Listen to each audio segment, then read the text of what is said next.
여러분 반갑습니다. 안녕하십니까? 오늘도 하나님의 말씀 함께 살펴보도록 하겠습니다.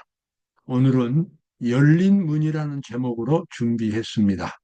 여기서 열린 문이라고 하는 것은 기도에 대한 열린 문이 됩니다. 참 기도는 실제로 신앙생활을 해보신 분은 아시겠지만 쉽지가 않습니다. 왜냐하면 기도는 내가 드리지만 기도 응답은 하나님께서 주시기 때문에 그렇습니다. 내가 내 마음대로 내가 기도하고 내 마음대로 기도 응답을 이룰 수가 없고, 기도는 내가 드리지만 그 기도의 응답은 하나님께로부터 하나님의 의지대로 오는 것이기 때문에 많이 기다려야 하고 그 조건에 부합해야 하고 하는 그와 같은 것들이 있습니다.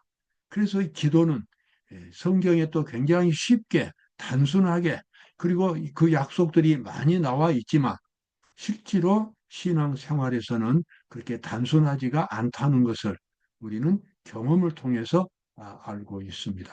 오늘 기도가 어떤 것인지, 어떻게 해야 되는 것인지 다시 한번 말씀을 통해서 살펴보겠습니다.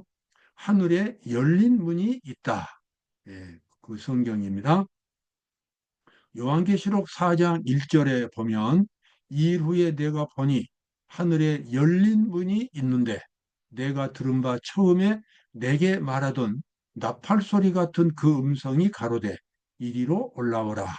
요한계시록 4장 1절에 나와 있습니다.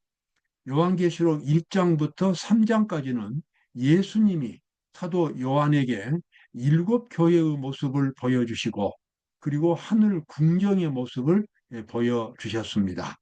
요한계시록은 이 세상 끝까지 이 그 무대가 하늘 천국, 영원한 천국부터 시작된 그 역사의 무대가 이 세상 끝까지 계속되는 그와 같은 아주 장엄한 계시가 요한계시록의 내용입니다. 그러면서 그 주제는 세천사 기별이 됩니다. 근데 이처럼 장엄한 역사의 파노라마가 모두 계시는, 하나님이 계시는 하늘 지성소, 속죄소 또는 궁전입니다. 하늘 궁정에서 그 장면을 배경으로 전개가 됩니다. 정말 요한계시록은 성경 전체에서 가장 장엄한 역사적인 파노라마를 우리에게 보여주고 있습니다. 그런데 요한계시록 1장에서부터 예수님께서는 사도 요한에게 이 하늘에서 진행되고 있는 놀라운 사업을 이제 보여주시고, 일곱 교회들을 보여주시면서 이 세상에 있는 신자들 한 사람 한 사람의 상황을 정확하게 판단하시고 권면해주는 말씀들이 나옵니다. 그러한 권면은 단순한 권면이 아니라 요한계시록 4장부터 시작되는 일곱인, 즉 하나님의 조사 심판에서 진행되는 광경들입니다. 하나님의 심판은 단순히 선고만을 내리는 것이 아니라 그 한 사람 한 사람을 구원하기 위하여 하나님께서 어떤 일을 행하시는지를 자세하게 보여주는 것이 하나님의 심판입니다. 그래서 예수님께서는 일곱 교회를 통해서 이 세상에 있는 모든 교회들, 더 정확하게는 이 세상에 있는 모든 백성들, 모든 그리스도인들을 구원하기 위하여 하나님께서 어떻게 그들을 파악하고 그들에게 권면하는지, 성령을 통해서 그들에게 무슨 말씀을 하시는지 우리가 다 기록할 수도 없고 상상할 수도 없는 놀라운 하나님의 구속 사업의 역사를 일곱 교회에서 그렇게 말하고 있습니다. 근데 우리가 이제 자주 제가 말씀을 드렸지만 우리 죄인들이 구원받는 데 있어서 가장 중요한 핵심은 그것은 속죄라고 하는 것입니다. 즉 죄인이 죄의 지배에서 벗어나서 그리스도의 능력의 지배를 받는 새로운 사람으로 변화되는 것, 새로운 환경이 만들어지는 것, 바로 그것이 속죄고, 그 경험이 바로 구원의 핵심이 되는 기별입니다. 그래서 일곱 교회에 여러 가지 권면을 주셨지만 그 핵심되는 기별은 뭐냐면, 모든 죄인들이 그리스도의 의를 경험하는 것입니다. 믿음으로 그리스도의 정신과 능력을 받아들이는 것입니다. 그래서 새로운 사람으로 바꾸어지는 것입니다. 그렇게 되기 위해서는 믿음이 있어야 하고 그 믿음은 기도를 통해서 능력을 나타냅니다. 그래서 구원을 경험하는 사람, 이 세상에서 승리할 수 있는 사람은 기도의 비결을 깨닫고 기도를 통하여 그리스도의 의를 자신의 의로 만들어낼 수 있는, 즉 그리스도의 정신과 능력이 자신의 정신과 능력으로 변화될 수 있는 그와 같은 경험을 가진 것이 바로 믿음으로 의를 경험하는 것이 되겠습니다. 근데 여기서 이제 예수님께 사도 요한에게 이리로 올라오라 이렇게 말씀하신 것은 사도 요한에게 하늘 궁정의 모습을 보여주시고 하늘 궁정에서 어떻게 성도들이 지상에 있는 성도들이 드리는 그 기도가 하늘에서 어떻게 처리되는지 그 과정을 보여주기 위하여 지금 사도 요한에게 이리로 올라오라고 말씀을 하신 것입니다. 그래서 우리는 사도 요한이 본 하늘 궁정의 모습과 그곳에서 기도가 처리되는 그런 과정들을 보면서 다시 한번 내가 드리는 기도, 내가 진정한 믿음으로 내가 진정으로 하나님께 순종하고 하나님의 모든 말씀을 내 마음속에 받아들이는 그 같은 진정한 기도가 하늘에서 어떻게 존경을 받고 있는지 그것을 우리가 볼 수 있게 될 것입니다. 자, 요한계시록 5장 6절에 보면 4장과 5장이 바로 하늘 궁정의 모습인데요. 그곳에서 우리의 기도를 받아들이는 예수님의 모습이 보입니다. 그런데 그 예수님의 모습이 어린 양, 일찍 죽임을 당한, 여기서 일찍이라고 하는 것은 창세, 이 에덴 동산, 아담 때부터 시간을 의미합니다. 내가 또 보니 보좌와 내 생물과, 여기서 생물들은 천사들입니다. 천사들이 생물의 모습으로 있습니다. 내가 또 보니 보좌와 내 생물과 장로들 사이에 어린 양이 섰는데, 어린 양은 예수님입니다. 일찍 죽임을 당한 것 같더라. 십자가의 모습. 사도 요한이 구체적으로 예수님을 어떻게 보았는지는 모르겠어요. 그런데 일찍 죽임을 당한 어린 양으로 그렇게 표현을 했습니다. 그래서 에덴 동산에서부터 예수님은 모든 성도들이 기도 응답을 받을 수 있는 그 공로를 제공해 주십니다. 누구든지 믿음으로 하나님 앞에 나아가서 진심으로 기도를 드리면 그 기도는 그 성도의 말뿐만이 아니라 그 기도가 응답될 수 있도록 예수님께서 십자가의 공로를 통하여 그 성도의 기도를 고귀한 기도로 만들어 주시고 하나님 앞에 받아들여질 수 있는 자격을 갖춘 기도가 되도록 만들어 주는 것이 예수님의 사명입니다. 그래서 우리가 드리는 기도는 예수님의 공로에 의해서 하늘에 받아들여집니다.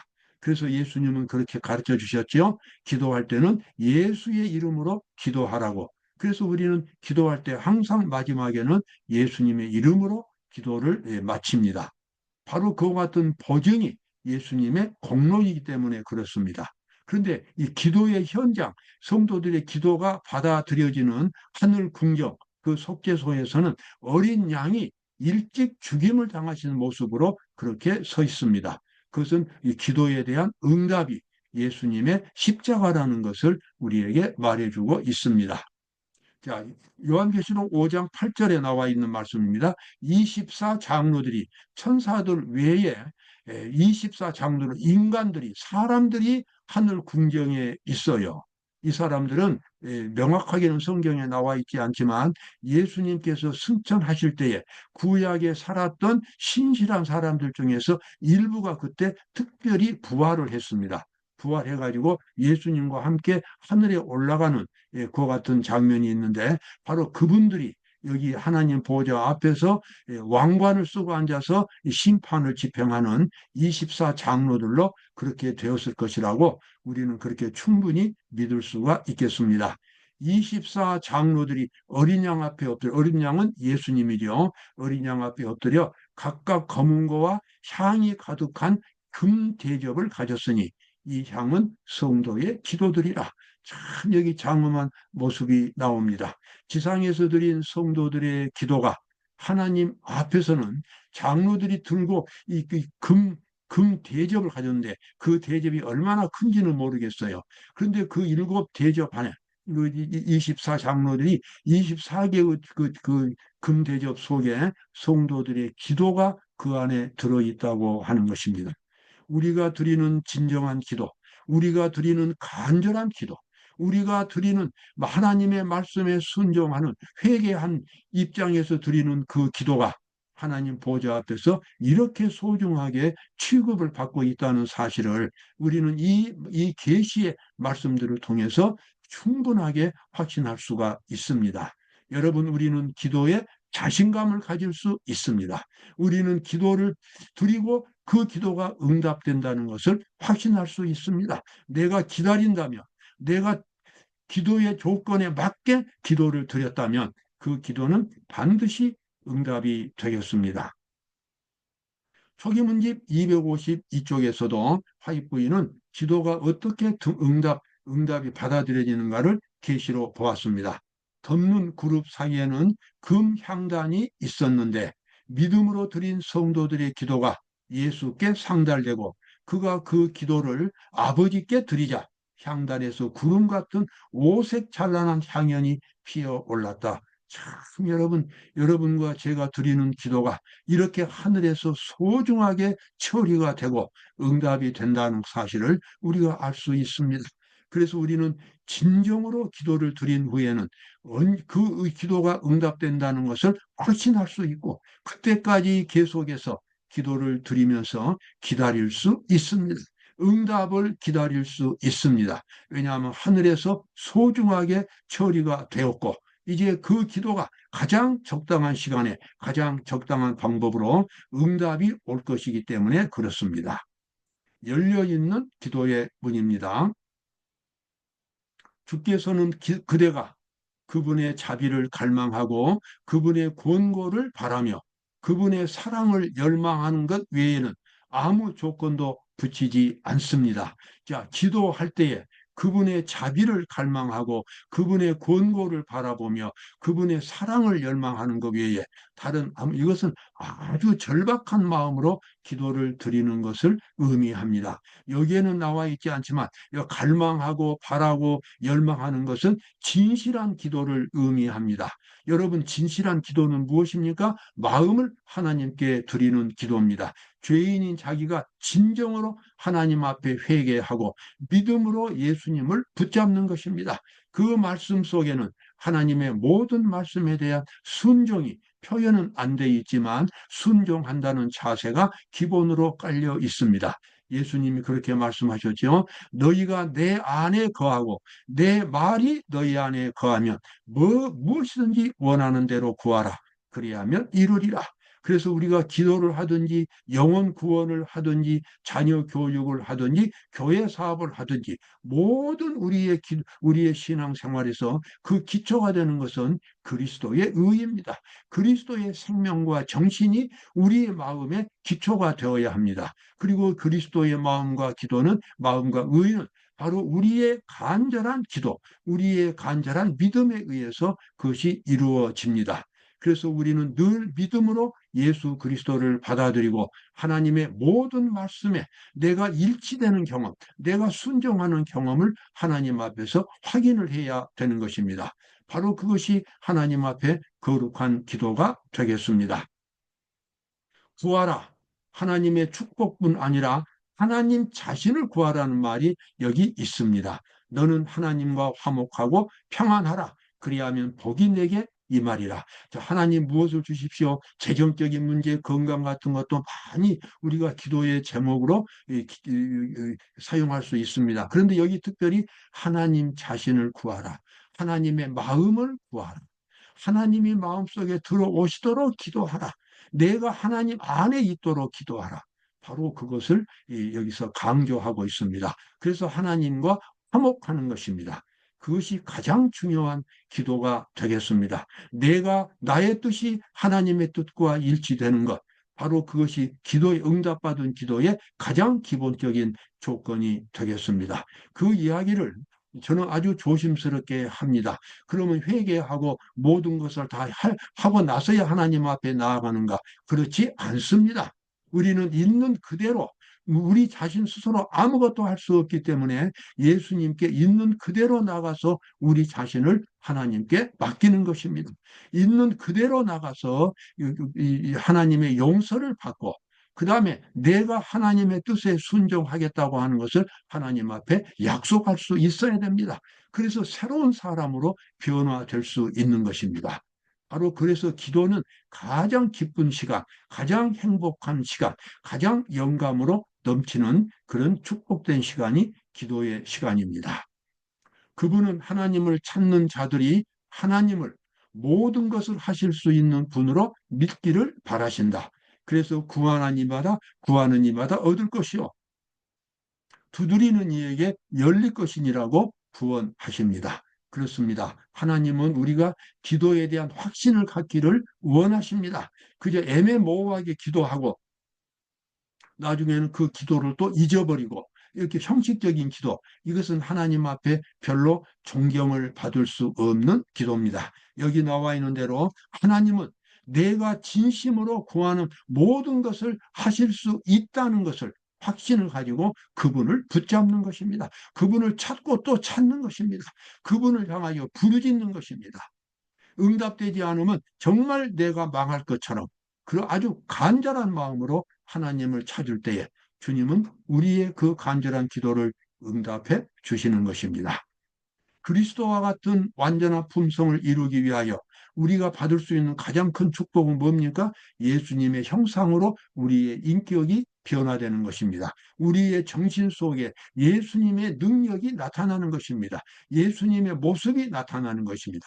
그것은 바로 최고의 축복입니다.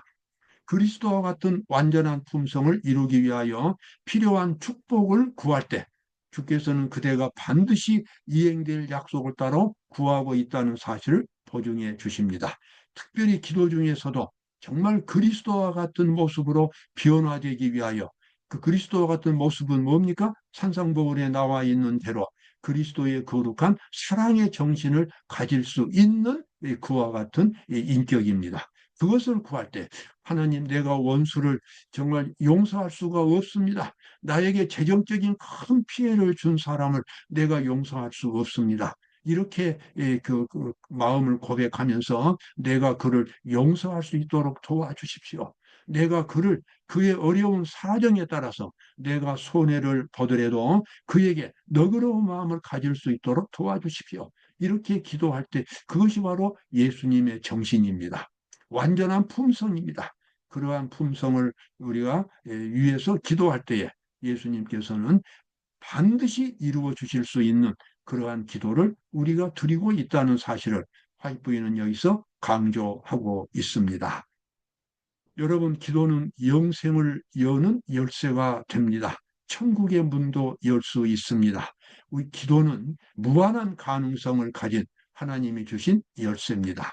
그 열쇠를 오늘도 우리는 받아 누릴 수 있습니다.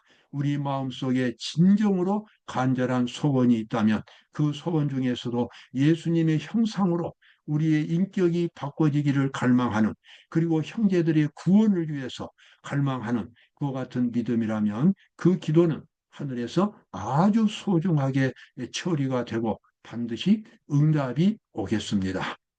오늘 우리는 하나님께서 보여주시는 기도 응답의 현장, 하늘 궁정을 보았습니다. 여러분, 기도하는데 우리 모두가 다 주저하지 말아야 되겠습니다.